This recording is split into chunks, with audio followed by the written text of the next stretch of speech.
Hey, welcome to Storytime with Will. I'm Will Sarris. We've got another Jim Herriot story tonight. This time it's Smudge, the Little Lost Lamb. Harry had got up very early in the morning to help his father with the lambs. He had enjoyed holding the ewe and then rubbing down the newborn lambs with straw to dry them. He liked all the animals on the farm and often helped his father with the cows, calves, and pigs, but spring was his favorite time when the lambs were born.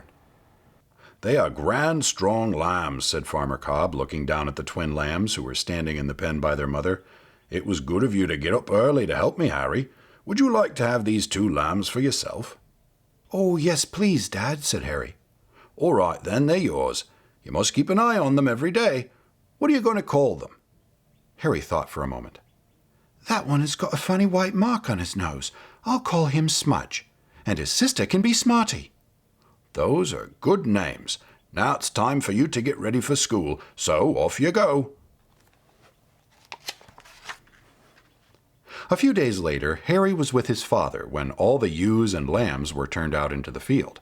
Farmer Cobb looked at the flock spreading out across the wide expanse of grass. There were about 100 ewes, most of them with twin lambs, but some with just one, and a few with 3. The field had walls on 3 sides, but where it met the lane, there were posts and wire. "I hope I've fastened that wire down tightly enough," he said. "Some of these Swaledale lambs will try to get underneath it. In fact, some aren't happy until they've found a way out of the field." Farmer Cobb didn't know it at the time, but Smudge was one of those lambs. For 3 weeks, the flock grazed in the spring sunshine, the ewes cropping the young grass and the lambs playing happily and enjoying their mother's milk. One of the lambs' favorite games was to collect in little groups and dash up and down by the side of a wall. Harry used to laugh when he saw them racing along, leaping joyfully in the air. However, among the happy throng, there was one lamb who wasn't content, and that was Smudge. He enjoyed the games well enough, but every day he had a growing urge to see what was outside the field. He was getting very tired of seeing only the walls and the stretch of wire. In fact, at the age of 3 weeks, Smudge was bored.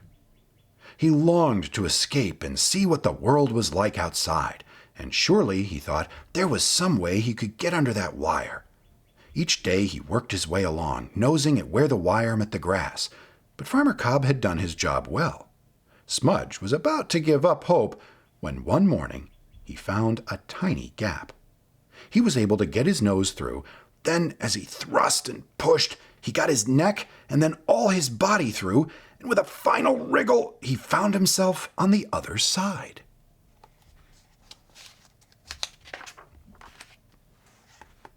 Oh, the sensation of freedom was wonderful as he looked up and down the pretty little country road. He could go wherever he pleased. The whole world was his to explore, and he felt quite sorry for all of his friends still imprisoned in the field. Oh, how clever he had been, he thought, as he puffed out his little chest and strutted along to the bend in the lane. He could see for miles down a long valley. There were cattle and Dale's ponies grazing in the green slope which ran down to a pebbly river spanned by a fine stone bridge with 3 arches. He gazed wonderingly at this new sight for some time. Then he nibbled at the long grass by the road before running and skipping gleefully in the other direction. He was thrilled to be able to see the battlements of a ruined castle towering over the roofs of the village a mile away. This was such fun! He leaped high in the air for sheer joy.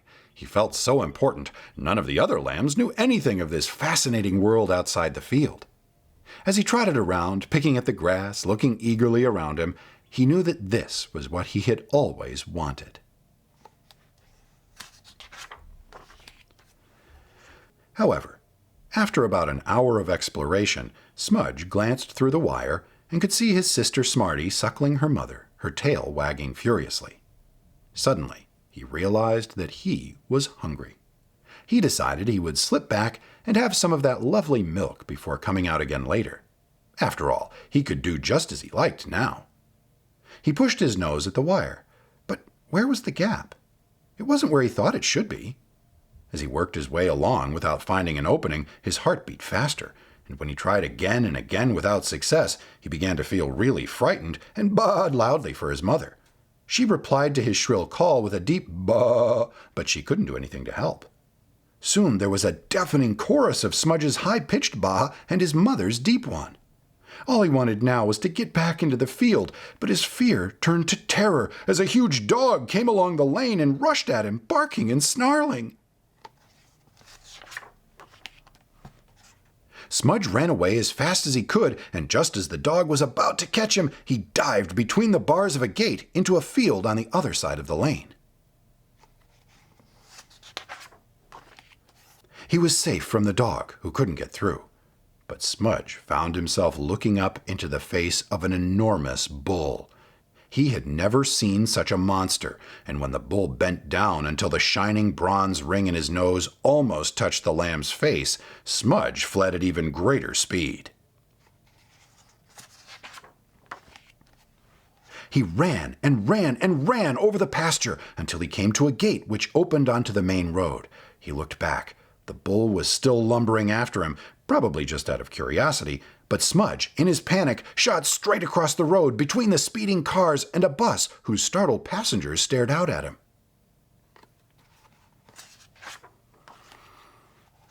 He soon found himself on the outskirts of a village where he hid in a shed. He stayed there for ages, too frightened to move, but when it was dark he ventured out into a strange, unfamiliar world. Where was he? Where was his field with his mother and Smarty? How he longed for them! As he walked slowly along the road, he felt hungrier than ever and was now exceedingly tired. He was so weak he could hardly do more than stagger from side to side. Then, in the darkness, a bitter wind sprang up, blowing little flakes of snow into his face.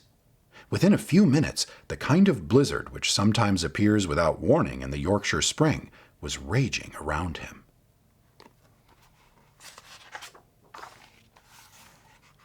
Smudge's faltering steps took him to a cottage, just visible in the darkness, and he huddled against the gate.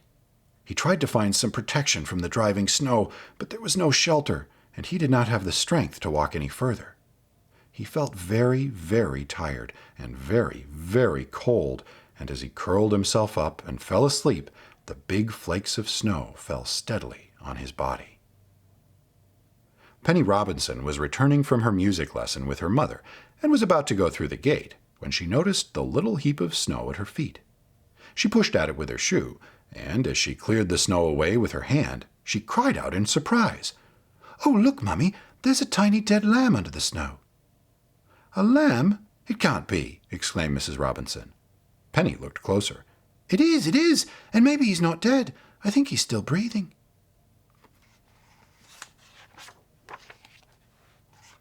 She picked Smudge up in her arms and hurried down the garden path. Inside the house, she put him on the kitchen table, where he lay very still with his eyes closed.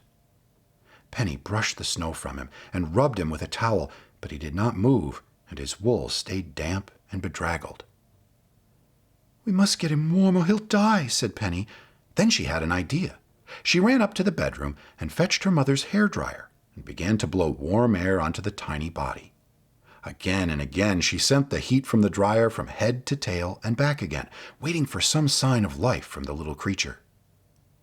From way down in the depths of his icy sleep, Smudge became aware of the delicious warmth swirling around him like a summer breeze, thawing him out, drying his wool, pulling him back into the world. It was like a lovely dream, as though he was back with his mother on the sunny hillside field. When he opened his eyes and looked up into Penny's face, she laughed in delight. Look, it's working! He's coming round!"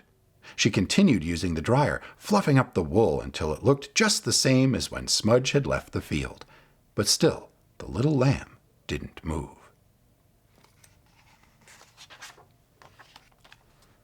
"He's so weak, he needs some food," Penny said. "Where's the little bottle I had when I was a baby?" Mrs. Robinson laughed and got the bottle from a cupboard, filled it with warm milk, and gave it to Penny.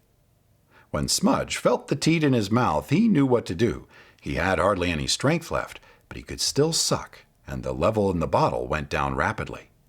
Penny refilled the bottle, and Smudge sucked again until his little stomach was full to bursting. He began to feel much better, and he looked around him at yet another strange place, the cozy kitchen with its cheerful fire. It was all new to him, but much better than the cold world outside. Penny made a bed for him in a cardboard box by the fireside, and he drifted into a deep, contented sleep. Next morning, Penny was delighted to find him out of the box and running around the room. "What shall I do with him?" she asked her mother. "He's so sweet. Can I keep him as a pet?" "I don't think that would be very convenient," replied her mother. "He's going to grow up into a big sheep, and we only have a small garden. We must try to find out something about him." Penny gave him another bottle of milk and then went off to the school in the village. When the teacher came in, Penny put up her hand and told the class about the lamb she had found. "Well, that is interesting," said the teacher. "I wonder where he came from." As she spoke, Harry Cobb, who was in Penny's class, put up his hand and jumped to his feet. "Please, miss, we lost a lamb yesterday. He was really my lamb. My father gave him to me, and he was missing when I got home from school." He turned towards the girl and held out his hands. "Is he about this size, Penny? And does he have a black face with a white mark on his nose?" "Yes," she replied. "Well, that's Smudge. That's my lamb."